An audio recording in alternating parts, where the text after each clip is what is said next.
So, ito ang kwento ng EcoSport na pula namin. Nag-iisa lang to. Mabilis pa sa alas 4, si Sir Francis Castro. Shoutout sa Sir.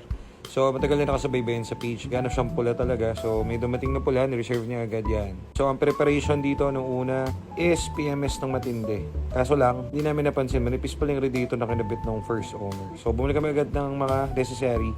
Bagong radiator and everything. Kaso hindi kinaya. Kailangan talaga siyang i-refresh yung buo. Pwede kasing gasket to. Pero hindi nga kami nagtitipid eh. So, i-refresh na rin natin yung buong head para mas matindi. So, syempre, katagalan, pag ginagamit niyo yung kotse, nagkakaroon niya ng carbon deposit sa loob. So, para dahil bubuksan din naman yung gasket kasi ayaw mawala nung init niya. Nanonood kasi ito si Sir ng vlogs natin. So, alam niya yung tamang init ng kotse or temp ng EcoSport. Yan ang isang maganda doon. Alam niya. So, hinatulan na nga yan ng reface. Mas maganda yan pag ni-reface kasi para bago ulit yung engine. All stock naman yan ulit pag binalik. So, ayan o. All stock. Walang kahit anong na-miss out. So, everything good. So, napakaganda pa rin yan. Tapos, ganun pa rin. Mas matining na nga lang yung tunog niyan. Kasi syempre, ubos ang carbon deposit sa loob ng makina niyan. So, ayan. Gagangsain pa ako, boy. Yun nga lang. 2 araw kaming ganyan.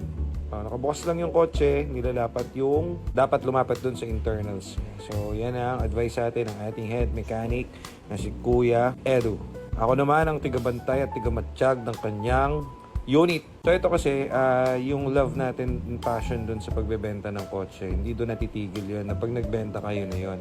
Eto, pwede naman to na pabayaan mo na sa kanya kasi siya kanya inabutan yung unit. Pero hindi. Hindi tayo papasira sa mga ganyan. Hard-earned cash nila yan, uulitin ko. So, kailangan po protektahan mo yan. Kita mo naman, 99 na lang, hindi umabot ng 100, boy. Pero, 100 ang nagastos ko dyan, boy. Joke. Hindi, mura lang, mga ano lang. 50 yata, mga ganyan. All in all. Pero lahat nung cooling system bago na rin. Alam naman ni Sir yan, for Sir Francis. So ito, binamanmanan na namin para maglapat-lapat yung nasa loob dyan. Tapos, ito naman si Jad. Ewan ko ba tayo mag-vlog dun sa loob at parang, ayan yung dalawang magkapatid Yan, si Sir Francis, ayan sa lari So ayan ang number 1 tirador ng pulang EcoSport natin si Sir. So kahit na anong balik natin ng pera sa kanya, dahil tumataas nga yung temp. Tayo pa ang humabol sa kanya. Hinabol pa namin yan si Sir. Sir, ito na. Babalik ko ang money mo. Kuhanin mo na lang susunod. Hindi. Sabi ni hindi ko babalik. Akin yung pula mo.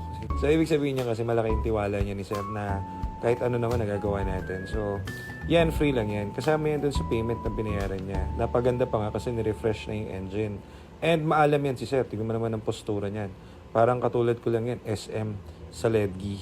Naka-pouch bag pa Nakasalamin nga lang siya. Pero, yan, kapatid niya yun, utol niya nakapula. So, balang araw, magkakaroon din daw ng EcoSport yan.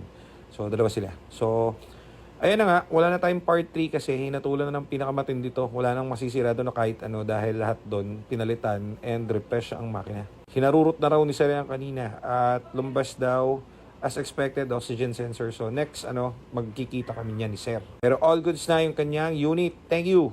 Salamat. Ayun na si Pogi, nakaporma pa. Yeah, boy.